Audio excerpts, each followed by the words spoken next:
Hello दोस्तों, हमारे YouTube channel में आप सभी का स्वागत है। तो इस वीडियो में हम इथोस लिमिटेड स्टॉक के ऊपर डिस्कशन करने वाले हैं। बेसिकली एक शॉर्ट एनालिसिस वीडियो होने वाली है इस स्टॉक से रिलेटेड। तो सबसे पहले हम कंपनी के बिजनेस को समझते हैं। देखो दोस्तों, ये जो कंपनी है ये लग्जरी एंड प्रीमियम वॉचेस बेचती है और इस सेक्टर की डिमांड्स की अगर हम बात करें तो डिमांड्स काफ़ी ह्यूज हैं और आगे भी डेफिनेटली रहने वाली है ही, क्योंकि आज का समय ऐसा है कि लोग अमीर दिखना पसंद करते हैं। भले ही उनकी इनकम वैसी नहीं हो, लेकिन फिर भी वो लग्जरी चीज़ों को खरीदना चाहते हैं ताकि समाज में उनकी अलग पहचान रहे, लोगों के सामने वो अमीर दिखे। ठीक है, और इस वजह से लोग काफ़ी सारे लग्जरी लग्जरी चीज़ें खरीदते हैं, चाहे वो कोई भी चीज़ हो। उसी में से एक ये भी हो जाता है लग्जरी वॉच, प्रीमियम वॉचेस। तो वो सारी चीज़ें भी आजकल लोग काफ़ी ज़्यादा खरीदा करते हैं ताकि समाज में उनका एक अलग ही स्टेटस बने। ठीक है, तो अगर हम सेक्टर की बात करें तो सेक्टर के अंदर फ्यूचर में और भी बेहतरीन डिमांड्स डेफिनेटली रह सकती है और अभी भी डिमांड्स है काफ़ी अच्छी तरह से। तो कंपनी वही डिमांड्स को पूरा करती है। रिटेल तौर पे ये लग्जरी एंड प्रीमियम वॉचेस को बेचती है, काफ़ी सारे अलग अलग ब्रांड्स के नाम से ये अपने प्रोडक्ट्स को बेचती है। ठीक है, अब यहां पर हम कंपनी के फंडामेंटल रेशियोज को थोड़ा डिस्कस करते हैं। देखो, मार्केट कैप की बात करें तो मात्र 7834 करोड़ की मार्केट कैप है, काफी छोटी कंपनी है। तो उस हिसाब से रिस्क भी यहां पर आपको समझना है, काफी हाई रिस्क है। यहां पे स्टॉक पी 46.4 की, इंडस्ट्री पी 57.8 की। तो इंडस्ट्री पी के कंपैरिजन में स्टॉक की जो पी है ये काफी ज्यादा है। साथ ही साथ पीजी रेशियो की बात करें तो 1.96 की है। तो ओवरऑल यहां पर हम वैल्यूएशन की बात करें तो वैल्यूएशन फिलहाल काफी एक्सपेंसिव है। अब यहां पर आरओसी 14.9%, आरओई 10.9%, एवरेज है। प्रमोटर्स होल्डिंग 51.2%, प्लेज परसेंट 0 है। चलो ठीक है। करेंट प्राइस 3200 की, 52 वीक हाई 3525 और लो है 1800 की। बुक वैल्यू 379 रुपए की, डेप्ट है 180 करोड़ की और डेप्ट इक्विटी रेशियो 0.19 की। चलो बढ़िया है। फ्री कैश फ्लो यहाँ पर माइनस 0.75 करोड़ की है, यानी कि 75 लाख की है ये माइनस में। डिविडेंड यील्ड 0%, फेस वैल्यू 10 रुपए की, ईपीएस है 37 रुपए की। ओवरऑल फंडामेंटल रेशियोज की बात करें तो ठीक ठाक है एंड वैल्यूएशन यहाँ पर एक्सपेंसिव है फिलहाल। अब यहाँ पर हम प्रॉफिट एंड लॉस स्टेटमेंट को डिस्कस करते हैं। देखो दोस्तों, पास्ट में कंपनी की सेल्स के अंदर काफी बेहतरीन ग्रोथ देखने को मिली है कंसिस्टेंसी के साथ। देख सकते हो यहाँ पर 2022 में कंपनी ने सेल्स की थी 577 करोड़ की, जो कि 2023 में बढ़कर 789 करोड़ पर पहुंच गई। फिर 999 करोड़ और टीटीएम में 1104 करोड़। चलो ठीक है। एंड उसके बाद हम नेट प्रॉफिट की बात करें तो नेट प्रॉफिट के अंदर भी कंसिस्टेंसी के साथ ग्रोथ हमें देखने को मिली है। 23 करोड़, 60 करोड़, 83 करोड़ और फिर 91 करोड़। बहुत ही बढ़िया। ठीक है, अब यहां पर हम compounded sales growth and profit growth की परसेंटेज को डिस्कस करते हैं। तो यहां पर भी देख सकते हो बढ़िया परसेंटेज में है, डबल डिजिट्स के साथ ग्रोथ रही है पास्ट में कंपाउंडेड सेल्स ग्रोथ और बढ़िया परसेंटेज में है। साथ ही साथ अगर यहां पर हम कंपाउंडेड प्रॉफिट ग्रोथ की बात करें तो ये और भी बेहतरीन हमें देखने को मिल जाता है। देखो गाइज, अगर हम स्मॉल कैप्स के अंदर इन्वेस्टमेंट कर रहे हैं, अगर हम स्मॉल कैप्स के अंदर रिस्क ले रहे हैं तो कहीं ना कहीं हमारी उससे एक्सपेक्टेशंस भी होती है कि हमें वहां पर बेटर से बेटर रिटर्न्स मिलेंगे। ठीक है, लेकिन बेटर से बेटर डिस्काउंट कैसे मिलेंगे जब कंपनी जो है वो बढ़िया तरीके से ग्रो करेगी। बढ़िया तरीके से ग्रो कैसे करेगी? जब कंपनी के प्रोडक्ट्स बढ़िया तरीके से बिकेंगे बाजार में, प्रॉफिट्स बढ़िया तरीके से कंपनी करेगी। तो उसके लिए यहाँ पर compounded sales growth and profit growth की जो परसेंटेज है वो देखना काफी ज्यादा जरूरी है। एंड स्मॉल कैप्स के अंदर पर्सनली अगर मैं अपनी बताऊं तो एटलीस्ट 20 to 25% की ग्रोथ एक्सपेक्ट करके चलता हूं।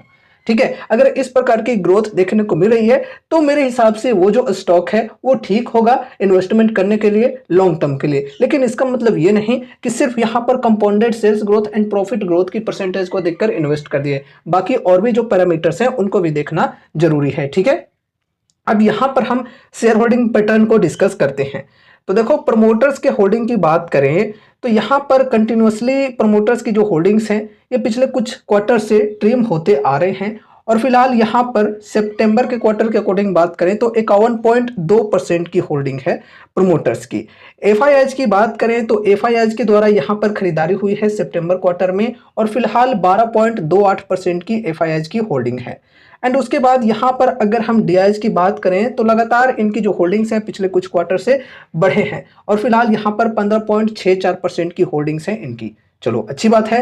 एंड उसके बाद यहाँ पर पब्लिक की बात करें तो पब्लिक की होल्डिंग फिलहाल 20.88% की है, ठीक है। और पब्लिक की होल्डिंग भी लगातार पिछले कुछ क्वार्टर से बढ़े हैं।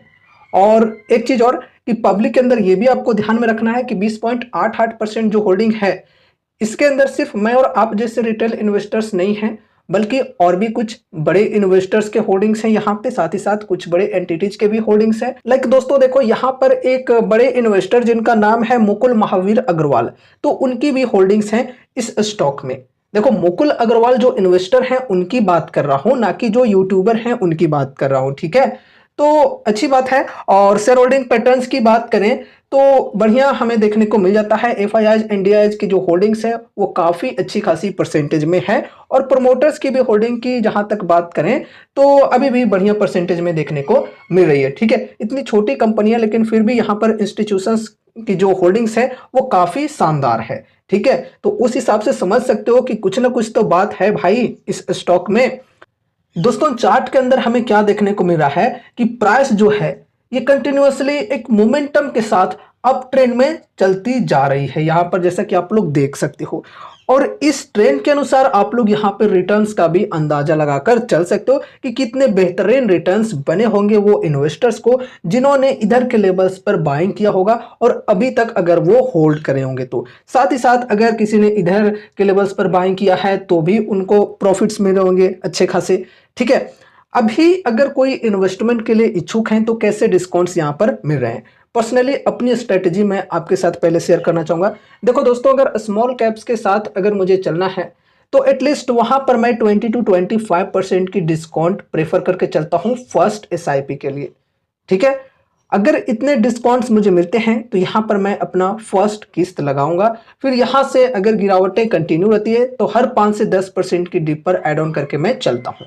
तो इस प्रकार की अगर आपकी भी स्ट्रेटेजी है तो फिर आपको थोड़ा सा वेट करके चलना होगा, क्योंकि यहां पर अभी कुछ खास डिस्काउंट्स अवेलेबल नहीं है। 52 वीक हाई के लेवल से करंट प्राइस तक की बात करें तो सिर्फ 8-10% की ही डिस्काउंट्स मिल रही है। अगर किन्हीं को यह डिस्काउंट ठीक लगता है तो वो यहां पर सोच सकते हैं एसआईपी स्टार्ट करने के लिए। बल्क में बाइंग करने से बचना है। बल्क में बाइंग करने से क्यों बचना है, क्योंकि देखो इस प्रकार के जो स्टॉक्स होते हैं ना, ये जब गिरने पे आए तो इजिली 50-60% तक भी गिर जाते हैं। और जब तक इन स्टॉक्स के अंदर बढ़िया से बढ़िया डिस्काउंट्स ना मिले तब तक ज्यादा अमाउंट्स लगाने से बचना चाहिए इन्वेस्टर्स को। तो इसलिए ऐसे स्टॉक्स में क्या होता है कि बाय ऑन डिप किया जाता है, ठीक है। हमेशा कुछ ना कुछ अमाउंट्स एसआईपी के तौर पे ऐड करते रहते हैं जब जब गिरावटें आती है तो, ठीक है। इस प्रकार की स्ट्रेटेजी के साथ ऐसे ऐसे स्टॉक्स के अंदर इन्वेस्टमेंट होते हैं। अब एक चीज और कि मैंने बोला कि एड ऑन करते चलते हैं, एसआईपी करते चलते हैं, बाय ऑन डिप करते चलते हैं, तो इसका मतलब ये नहीं कि एड ऑन करने के चक्कर में अपने पोर्टफोलियो का एक बहुत ही बड़ा वेटेज इस एक स्टॉक के अंदर दे दिया। तो इस गलती को करने से भी बचना है। एक स्मॉल कैप कंपनी है, वेरी हाई रिस्क की, वेरी हाई रिवॉर्डिंग टाइप की कंपनी है, तो उसी अकॉर्डिंग यहां पर आप सभी को अमाउंट्स भी लगाने चाहिए। जरूरत से ज्यादा पैसे लगाने से बचने हैं। अब जो अमाउंट्स यहां पर लगा रहे हो वो आपके पोर्टफोलियो का मैक्सिमम 5 से 6% का ही वेटेज होना चाहिए, 5 से 6% का ही एलोकेशन होना चाहिए, क्योंकि रिस्क यहाँ पर काफ़ी ज़्यादा है। तो उसी हिसाब से यहाँ पर अमाउंट्स भी आपको लगाने हैं, ठीक है। अब यहाँ पर देखो एक चीज़ और बाइंग करने के लिए कि देखो ये जो स्टॉक है मोमेंटम के साथ चलते जा रही है, तो आप चाहो तो मोमेंटम के साथ चल सकते हो। कैसे, यहाँ पर ट्रेंड लाइन जो है, इस ट्रेंड लाइन पर अगर स्टॉक आगे आपको मिलता है तो यहां पर आप बाइंग कर सकते हो। सपोर्ट की लेवल है और डिस्काउंट्स भी यहां पर अप्रोक्सीमेटली 20% की मिल जाएगी 52 वीक हाई के लेवल से, ठीक है। तो आप मोमेंटम को प्ले करने के लिए ये सपोर्ट के लेवल पर बाइंग करने की सोच सकते हो, ठीक है। जैसा कि यहां पर देख सकते हो काफी ज्यादा लोगों ने बाइंग किया है पहले भी ये सपोर्ट के लेवल्स पर, और बाइंग करने के बाद यहां पर देख सकते हो बढ़िया तेजी आई है स्टॉक में। तो इस प्रकार से लोग किया करते हैं, सपोर्ट के लेवल पर जब स्टॉक मिलता है तो वहां पर बाइंग होता है। और यहां पर देख सकते हो 52 वीक हाई के लेवल से रिसेंटली जब स्टॉक ने टच किया था ये सपोर्ट को, ट्रेंड लाइन के सपोर्ट को, तो 25-26% की डिस्काउंट यहां पर मिल रही थी। और यहां पर बाइंग करने के बाद स्टॉक में बढ़िया तेजी आई है। अभी ओवरऑल अच्छे खासे प्रॉफिट्स में होंगे वो लोग जिन्होंने यहां पर बाइंग किया होगा और होल्ड कर रहे होंगे, ठीक है। तो दोस्तों अभी यहाँ पर हमने इन्वेस्टमेंट के लिए काफ़ी सारे स्ट्रेटेजी को डिस्कस किया है। जो भी स्ट्रेटेजी आपको ठीक लगती है उस स्ट्रेटेजी के अनुसार चल सकते हो। लेकिन ध्यान में रखना कि ये कोई कॉल टिप या रिकमेंडेशंस नहीं है। जो भी चीज़ों को अभी हमने डिस्कस किया है वो सिर्फ और सिर्फ एजुकेशनल पर्पज से किया है। तो इस वीडियो को देखने के बाद अगर आपको कुछ भी इंटरेस्ट लगता है तो फिर आपको अपने तरफ से भी कुछ स्टडी एंड एनालिसिस करके चलनी है। साथ ही साथ अगर आपके फाइनेंशियल एडवाइजर्स हैं तो उनसे एक बार कंसल्ट जरूर से करना है कोई भी डिसीजंस लेने से पहले। लास्ट में आपसे मैं यही कहना चाहूंगा कि देखो गाइस, लॉन्ग टर्म के लिए कंपनी काफी बढ़िया है। लॉन्ग टर्म के लिए बढ़िया ग्रोथ आ सकती है और इन्वेस्टर्स को बढ़िया रिटर्न्स भी बनाकर दे सकती है कंपनी। लेकिन हाँ, अपने रिस्क एंड रिवॉर्ड की रेशियो के अनुसार ही अमाउंट्स लगाने चाहिए। अगर कंपनी के ऊपर बहुत ज़्यादा आपको ट्रस्ट है तो इसका मतलब ये नहीं कि आपने अपनी पूरी जमा पूंजी यहाँ पर लगा दी। तो इस गलती को करने से बचना है। तो उम्मीद है कि ये वीडियो आपको जरूर से पसंद आई होगी। तो इस वीडियो को लाइक करके चैनल को सब्सक्राइब कर देना और मिलते हैं अगले नए वीडियोज के साथ। तब तक के लिए बाय बाय।